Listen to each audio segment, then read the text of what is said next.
"So which way is it?" I asked. "You mean the heart of the cave?" he questioned. "The center of the earth? I'll take you there. But first, I'd like you to tell me what it is you hope to find there. Do you seek an escape from suffering? An experience of cosmic bliss and oneness?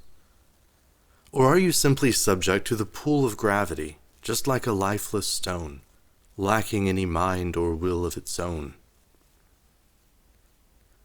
I used to laugh at cartoonish depictions of the devil in hell, poking the damned with his three-pronged pitchfork, I responded. But that was before I understood the nature of this prison. "I'm not sure I follow," he replied in an amused tone. "Your three-pronged question is your pitchfork," I explained. "The left prong is pain, suffering, and fear. The right prong is pleasure, satisfaction, and desire. And the middle prong is ambivalence, detachment, and inertia. You poke the damned with the pointed end of your pitchfork and force them to choose which one to impale themselves on. I choose none of the above." "But by refusing to choose, you're choosing the middle prong," he challenged. "No," I rebutted. "I didn't say I refused to choose. I only said I refused to choose one of the choices you've offered me. I refuse to choose from among the three prongs of your pitchfork. I choose the handle." "Then it's yours to take, if you think you can wield it. But to take hold of the devil's pitchfork is to become the devil yourself," he warned. "Are you sure you want to challenge me for the title of Deus Mundi? And what would you do with your power, if you were the god of this world?" "I only want you to take me to the heart of the cave, as you kindly offered," I answered. "I didn't come here to challenge you for your title or power. I just want to leave. I'm just passing through." "Then you're free to leave," he replied. "In fact, I want you to leave. Why do you think I offered to show you to the exit? As the good book says, 'So then, because thou art lukewarm, and neither cold nor hot, I will spew thee out of my mouth.' You don't desire power over others, but you also refuse to give others power over you. So there's no place for you in a system built on power. You refuse to give in to temptation when those in power try to control you with promises of rewards. And you refuse to give in to intimidation when those in power try to control you with threats of punishments. But you also refuse to give in to the lust for power and join the rulers. So what use do I have for you?" "I'm glad you have no use for me," I responded, "because I have no desire to be used. So if you'll show me to the exit, I'll leave." "As you wish," he said. With those words, the ground opened up in front of us. I heard the sound of the rocky ground crumbling and tumbling down the hole as it opened deeper and deeper down until it was so deep that the sound of the tumbling rocks faded away to absolute silence. Then suddenly, a ray of light shot up from the hole. The light had a strange, deep green hue. "It's the light of the central sun at the center of the earth in the heart of the cave," he said. "All you have to do is jump. You're free to go. But only you. As you fall, the hole will close itself behind you so that no one else may follow." "You know I can't go unless she goes with me," I told him. "So if you really want me to go, promise to leave the hole open long enough for her to jump after me.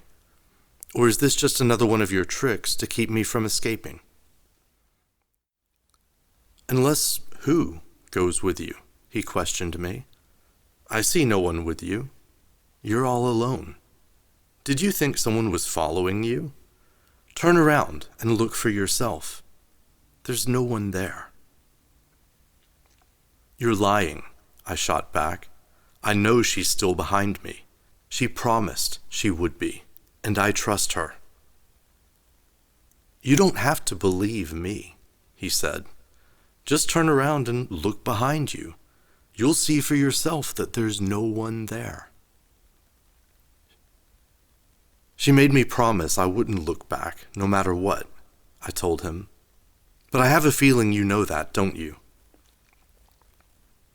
Yes, of course I do, he answered. I am the god of this world. But it's a rather strange test, she proposed, don't you think? I mean, come on. She'll follow you if you promise not to look back, but if you look back, she won't be there? The only reason she wouldn't be there if you looked back would be that she was never there whether you looked or not. The truth is, she never had any intention whatsoever of following you out of here. She knew I would never let you take her with you, and she knew you would never leave without her. But she didn't want to be the one thing preventing you from escaping. She wanted you to find the freedom you've been seeking for so long. So she convinced you to believe this nonsense about her being right behind you as long as you believe that she is, because she knew that it was what you needed to believe in order for you to escape this prison, as you call it. But you shouldn't be mad at her. Yes, she lied to you, but it was a noble lie. It wasn't an act of betrayal, but an act of courage and sacrifice. She chose to stay behind so that you can be free. So jump. Be free. It's what she wanted. She made her choice. Make yours. You're lying, I repeated. I don't believe you. You're the father of lies. That's what some people say, he admitted. But if I am, I guess I get it from my mother. She always knew that there was a time to tell the truth and a time to lie. Part of wisdom is knowing the appropriate time for each. That may be true, I conceded. But wisdom is also being able to discern whether someone speaks truth or deceit. It's also knowing who to believe and who not to. If you're not lying, then answer me this. Why would you insist on closing up the hole behind me as I fall, unless there was someone right behind me who you wanted to prevent from following me into it? Because, he answered, unless you're truly free from all illusions and false beliefs, you're not really ready to jump. I don't want you to jump while still clinging to the false belief that she'll be right behind you and that you'll be together on the other side. I don't prevent anyone from escaping this world. I only prevent them from escaping before they're ready. And so I'm giving you a test to determine whether or not you're ready. Then again, he continued, maybe you're right. Maybe I am lying. Maybe this is all just another one of my tricks to keep you from escaping. And maybe it's ultimately for your own good. Believe what you want. It's your decision. And I'll give you as much time as you need to think it over. But if you do decide to leave, there's something I'd like to ask you before you go. What's that? I asked. Why do you hate this world so much? How have you come to view it as a prison from which you yearn so desperately to escape? How have you come to view me as an ignorant, malevolent, tyrannical deity? If you're so contemptuous of the world I've made and the way I govern it, tell me what you would do differently if you were the god of this world. And just what do you expect to find on the other side? It isn't so much that I hate this world, I clarified. It's just that I find the principles that govern it to be antithetical to my nature. I feel like a stranger in a foreign land who yearns for his own native soil far beyond the ocean. Can you give me something specific? He asked. Well, for one thing, I began, this world seems to operate under the law, kill or be killed, but I only want to live and let live. Do you not see the inherent paradox, though? He challenged. When you say you want to live and let live, I assume you mean by this that you want to have the freedom to live according to your own nature, while allowing others to live according to theirs, yes? That seems like a fair way of putting it, I agreed. But what if others have a nature that's different from your own? He questioned. Would you deny them the freedom to live according to their own nature and act according to their own will, just as you wish to be allowed to do yourself? Of course not, I answered. And what if others have a violent nature? He asked. What if it's in their nature to try to kill you? Unless you kill them, they will keep trying to kill you until they finally do. And so your principle of live and let live necessarily gives birth to the law of kill or be killed, from which you seek to escape. So this world isn't antithetical to your nature. It's the direct and inevitable consequence of your nature. Yes, I agreed. I've arrived at the same conclusion. But let's follow your line of reasoning even further. If this world, and the laws it operates according to, are a consequence of my own nature, then my nature must be something which exists outside of and prior to this world and its laws.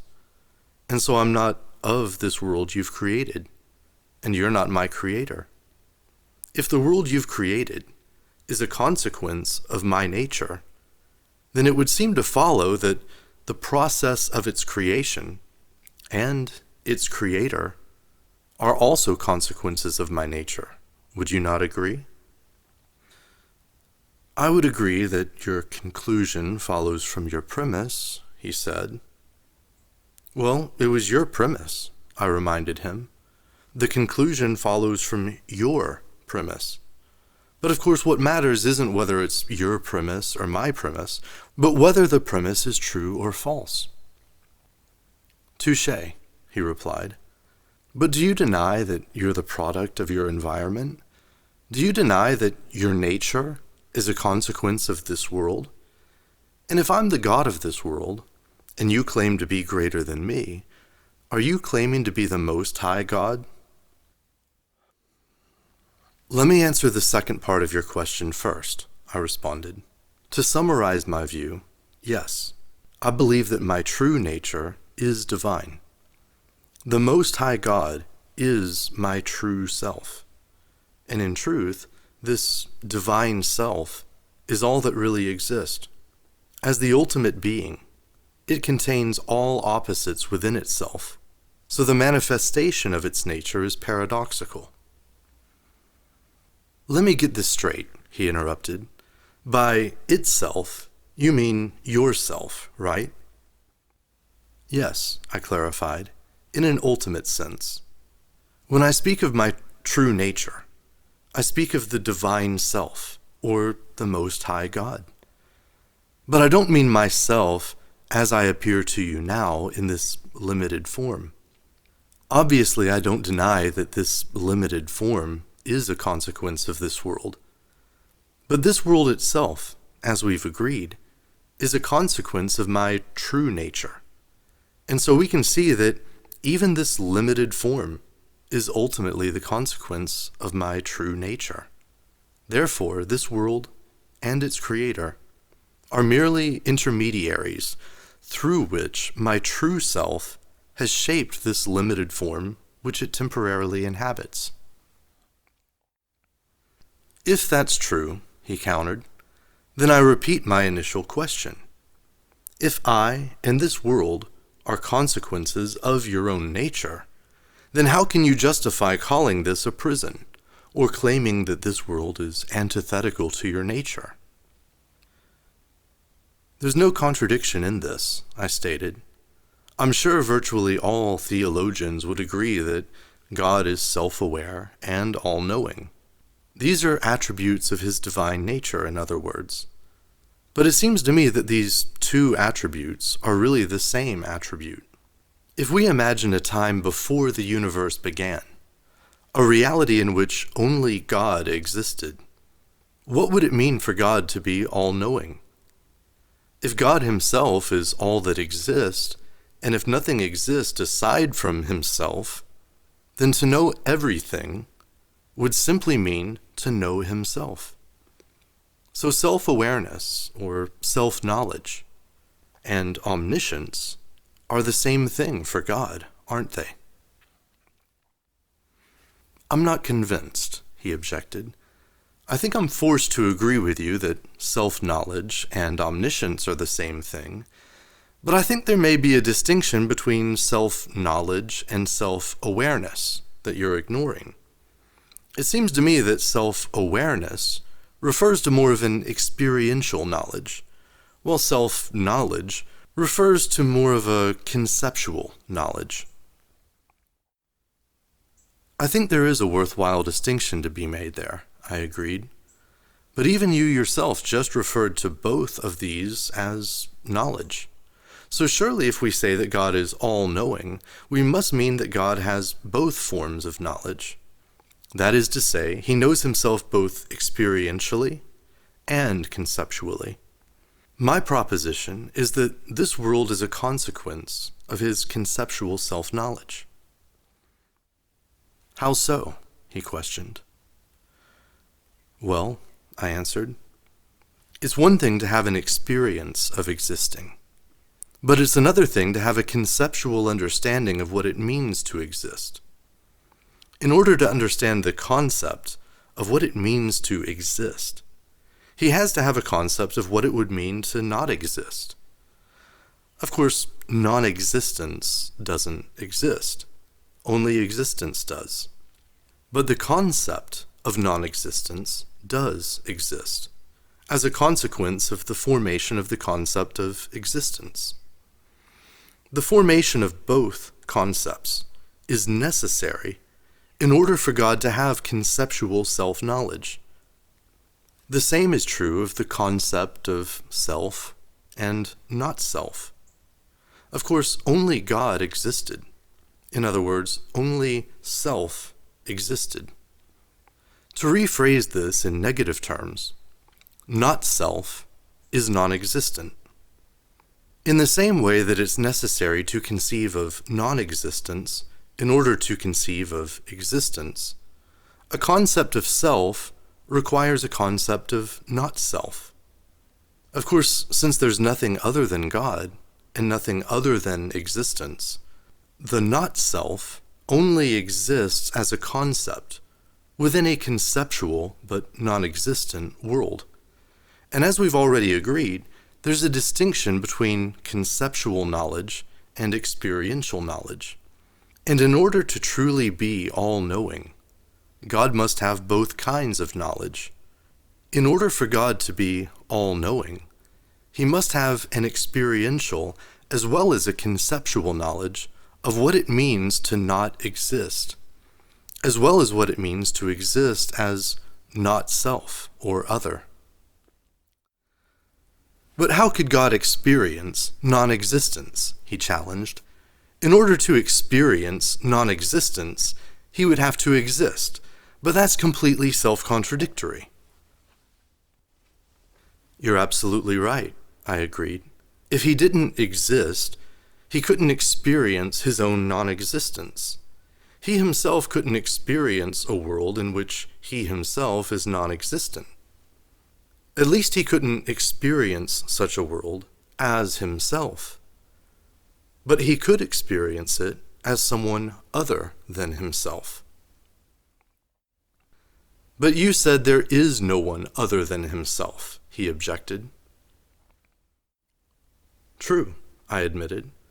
But I also said that as a consequence of his own omniscience, the concept of not self or other exists. Of course, when I say that it exists, I mean that it exists in a purely conceptual and non-existent realm. But the non-existent realm and the not-self become experientially real when God immerses himself into the conceptual experience of existing as the not-self within the non-existent realm. But in this non-existent realm, he experienced himself as the not-self. And he called this not-self self. But of course this wasn't the true self, but merely a false self. And since the true self, God, did not exist in this non-existent realm, the false self believed himself to be God, and believed this non-existent realm to be all that existed. And he found that he could bring anything into existence simply by imagining it. Of course, whatever he brought into existence only existed within this non-existent world, so in truth, nothing he brought into existence actually came into existence. The world he created was an illusion, a lie. He proclaimed himself the God of this world, but in truth, he was only the father of lies. He was constantly troubled by fear and insecurity. He couldn't escape the feeling deep inside himself that none of this, including himself, was real. He was haunted by the notion that there was some higher reality or some higher being above him. He felt threatened by this. Perhaps it was as a consequence of his insecurity that he created a race of lesser beings. Looking at these lesser beings, he was able to assure himself that he was the most powerful being in existence, a god. He demanded that they worship him and proclaimed that there was no god higher than him. But he saw that they were jealous of his power, just as he himself was jealous at the thought of a being more powerful than himself. And so he decided it was wise to create an even lower race of beings, humans, for them to rule over, so that they could satiate their lust for power, just as he had satiated his own by creating them. And so now, rather than seeing themselves as nothing more than slaves created to worship him, they saw themselves as rulers. They loved the feeling of power they got from being the rulers of humanity. And so they willingly worshipped the source of their power, even though a part of them rebelled against the thought of someone else having power over them. As for humanity, those who proved loyal and obedient to the false god and his rulers, or archons, were chosen to become part of a ruling class and given power over the rest of humanity. And the rest of humanity was given dominion over the lower beasts of the earth. And the beasts of the earth preyed on one another, the stronger devouring the weaker. "Let me stop you for just a minute," he interjected. "If I understand you correctly, you're saying that I'm not really God, but merely a false god, who believes himself to be the Most High God. But then from an even higher perspective, I actually am the Most High God, who has some kind of amnesia, and believes himself to be merely a false god, who ignorantly believes himself to be the Most High. Am I getting this right so far?" "In essence, yes, that's right," I answered. "But earlier you said that you were the Most High God," he continued. "So does that mean I'm you?"